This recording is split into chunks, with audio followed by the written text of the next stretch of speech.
Hi, my name's Jay Lofstead. I am a principal member of technical staff at Sandia National Laboratories. And my role this year is I'm chair of the Students at SC program, which encompasses all of the different activities that we have for students. And I'm joined today by Dawn Hunter, who is in charge of the Computing for Change program, one of the programs that we have incorporated into the students program, but it's also partially independent. So Dawn, can you introduce yourself and tell us a little bit about that program? My name is Dawn Hunter. I am a program manager at UT Austin in the Texas Advanced Computing Center, and I help with computing for change in the student role as far as the logistics, getting the students together and building upon the activities.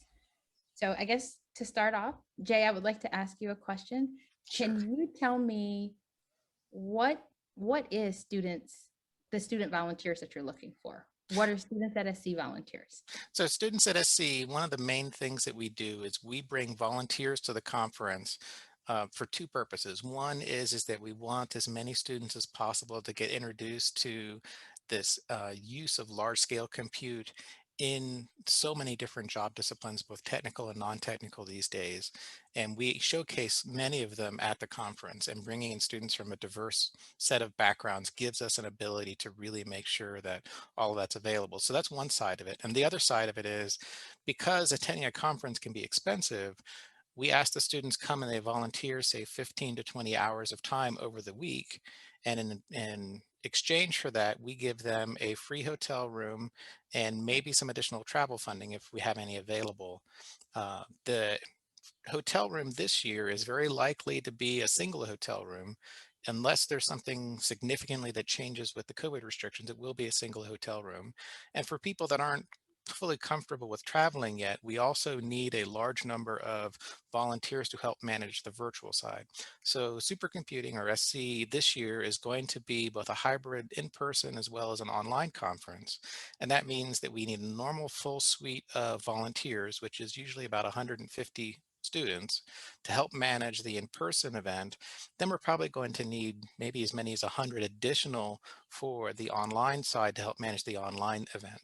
So we'll actually need significantly more volunteers than normal. And for people that are qualified, it's not just, like I said, the STEM students, but it's people that use large scale compute in some way in whatever they do. And we want undergrads, grad students, and all of these different disciplines. And part of the application process, to make sure that we get as diverse a group as possible, we look at the different groupings that we have that we recognize, such as undergrads or grad students or people from historically Black colleges and universities, or first generation college students, and other kinds of demographic information, and try to split up how many applicants we have in each category, and then make sure we admit proportionally that many students into the program. That way, PhD students in computer science or math or physics are not the only people that we admit, because they'll have very strong applications with a lot of experience in the field. We'll get people from a large variety of backgrounds. And the other reason why we want to bring in the student volunteers long term is that once you come for your first year as a volunteer, then we hope you'll come back repeatedly as a volunteer. And once you have some experience, then you can come back as what we call a scaler, which is a student committee apprenticeship and leadership experience program. And what the scalers do is that they are embedded starting in March with one of the various committee elements that helps put on the supercomputing event, and they become a regular committee member with some limited responsibilities because it's recognized they're still a student. And they can then from there grow into becoming a regular community member once they graduate, or even potentially running SC in its entirety in the future. So that's our long-term goal, is to be able to bring students in, expose them to not just all of the things about large-scale compute, but give them this exposure really to how to run a large-scale event and help put it on in the future.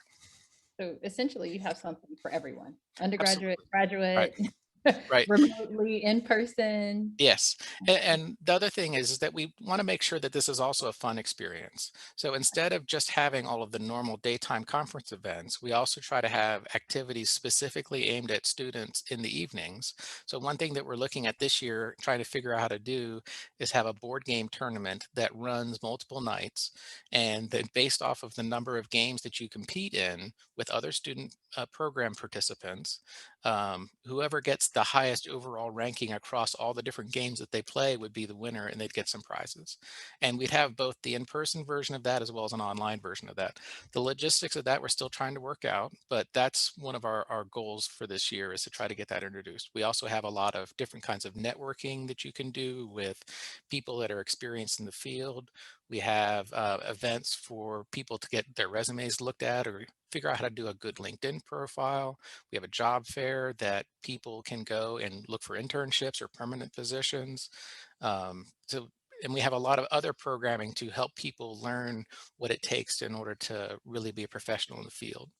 One of the things that we introduced last year are the guided interest groups, and that's a way for a student to pair up with a small team of others and have one of these scale participants give them an in-depth guided view of the topic area that they're interested in throughout all of SC. It'll be like one event per day, and they'll have a discussion ahead of time and saying, here's what we should be able to learn from this event. And then afterwards, you can discuss together and make sure everybody got a good bit of information out of it and learned something. Okay, one question, and I think you probably said it. Can you be an international student and still come, or do you have to just Absolutely. be US or No, okay. absolutely. We want students from all over the world. Traditionally, we have students from North and South America, Asia, Europe, and Africa even. We have several students from Africa. We occasionally we get some students from Australia as well. That one's usually a little bit more difficult on the travel side for some reason. I'm not entirely sure. But yes, we want students from all over the world of all levels, all disciplines that have anything to do with large scale compute, because it's not just about science, it's really about the impact of computing on society. So then what if a student has like conflict because they may be taking finals or about to take midterms? Is everything happening June or sorry, November 14th, that week of, even for No, the student volunteers, or s- can they do s- things before? some things are happening earlier, some things are happening that week, and it's more a matter of getting involved soon, as in applying now, and then they can find out what activities are happening when, and you participate in as many things as you can. You're not required to participate in everything. Okay, so you can be a volunteer and participate with something else. Right. And if even if you don't become a volunteer and you just want to attend on your own, you're still welcome to participate in all the student programs. There's just a few extra activities that are specifically aimed at the student volunteers as a thank you for their service. Okay, so we'll get swag and other things. So that sounds good. Yes. Yeah. All right.